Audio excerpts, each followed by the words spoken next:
We're at St. Martin's in the Fields here in London, and with Sam Wells, the vicar of the church. Sam's probably one of the most important preaching voices of our generation. It's been a blessing to have lunch and to hear how they're coming out of the pandemic. Sam, there's many people who give advice to preachers, but I wonder if you could give advice to how to listen to a sermon. Like, what do you think of? How should people prepare? How should they be? What should be kind of their mental space as they listen to a preacher in church? I think there's more than one way to do it. There's two most obvious ways to do it. The first is to treat it not like a lesson, but more like a shower, and let it fall over you like the water of a waterfall, and not be too critical, and not make any judgments until the end, and then then allow it to distill over you a bit like the water of a shower dripping down your back. Then the other way, I would say, would be to be like a squirrel, where you're searching around. I remember being told by somebody, and I've never forgotten, and I was very humbled by, I think I said something dismissive. We'd been to church together, this person and I, and I said, well, there was not much to enjoy about that. And I remember them saying, I find that in every sermon there's one thing that I can grow through. And so I think that's a squirrel approach, where you're looking for that one thing. And you don't have to take in the whole lot, but that one thing will stay with you. And of course, what they were telling me was that one thing may not have been brilliantly expressed by the preacher, but you can nonetheless hear it as a word from God to you. It's been one of the greatest pleasures for me to be here. I don't have to analyze, or I can just enjoy the shower of the sermon. Yeah, when our son lived in London, he had the choice of every church in the city, and he chose your church. And I said, well, how's Sam Wells in the pulpit? He said that you were amazing, but what he said was the most extraordinary thing for him was that every preacher he heard during the time he was here was exceptional. And I wonder what you do to help the other preachers who are in your orbit to be their best selves as preachers. I'm going to say something really tough now. I hope it doesn't sound too harsh. For the 7 years that I lived in the States, I found a lot of lazy Episcopal preachers. Yeah. And when I say lazy, they had the talent to produce a decent sermon. They either prioritized other things and didn't get round to it till Saturday night. I don't believe in Saturday night preachers. Or they had the ideology, shall we say, that you shouldn't preach with notes. So they'd have a couple of notes on the back of an envelope, which meant that the first 3 minutes of their sermon was excellent and then it didn't go anywhere. Or, I guess they had the inhibition to say, it's better not to try than to fail.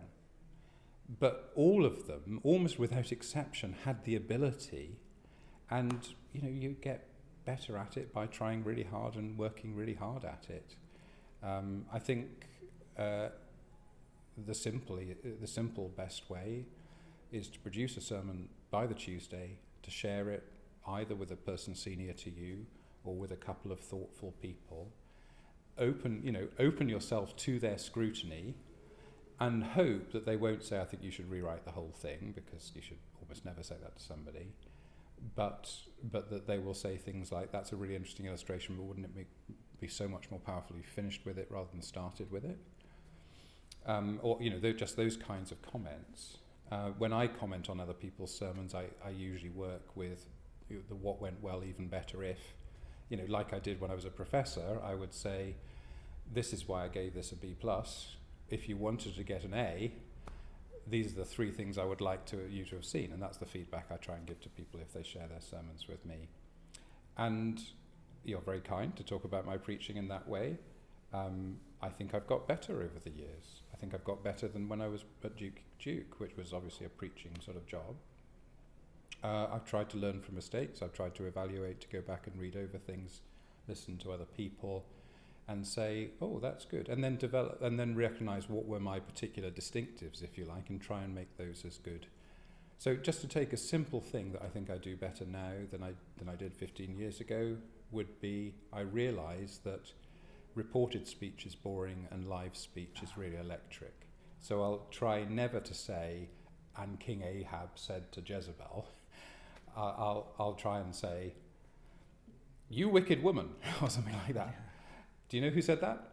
you see what I mean? And suddenly it completely changes. So even when you've got good material, then you've got to work out how you deliver it. And also the last thing I'd say is preaching to a parish church or a cathedral is a relationship with the congregation. I speak on the radio. I did it this morning actually for Radio 4, and I think it's a slot called Thought for the Day. And I always say to myself, this is not about 2 minutes 45 seconds where you blow people away. This is about a relationship you build up with people over years where they trust your voice, so that when it does come to you being asked to do the morning after 9/11, they are hanging on your every word and they trust you to say something valuable. It's not about blowing people away every single time. Yeah, I wonder, I've learned so much. The other day, I was with Diana Williams, and she just said a side comment, which was, I hate to see myself on video. And I've learned so much from watching the tapes that we just didn't have very many of them before. Have you learned anything from just COVID and broadcasting sermons or anything in recently? You may not have learned much because you've always had your sermons recorded. And well, not so much about preaching, I don't think, but more about communicating with your community. So I started at the beginning of COVID writing a weekly message in our pipeline that goes out every Friday, 5 o'clock in the afternoon. And I did that. Well, we were also isolated, so there's a kind of what's the centre here? It goes to a few thousand people, I think, and so some of those come to concerts, and some of those are, regular members of our vestry. But I realised quite quickly what I was doing there was I was locating people in a story. And story is the word that's come up for me over and over again through the pandemic and now coming out of the pandemic.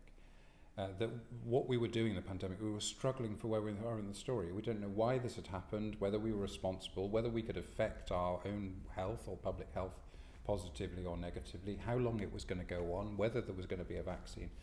And so these were all different. So, I remember writing one newsletter which was about Noah's Ark, and saying it rained for 40 days, but then there was another, 120 days when they were on the water, and then even after they landed, there was another, I can't remember, I checked the numbers when I wrote the article, I can't remember them now, before they disembarked. And I tried to help people think about I said, at the moment it's still raining. I remember writing those words. So that you can say, and there will now be 3 phases, and we're coming towards the end of phase 1. And to me, that's just everything, because bewilderment is you don't know where you are in the story and what story you're in. And that seems to me fundamentally what a preacher is doing. You've heard the scripture, you've heard the story. Now it's the preacher's job to help you locate yourself where in that story you are. That's so wonderful. I'm so grateful for this time that we've had together. I know you're tremendously busy, but I'm very grateful for all that you shared with us. I have so many more questions, but I'll have to save them for next time. Okay, next time. My name is Malcolm Clemens Young. I'm with Sam Wells in England. Thanks for watching More Good News.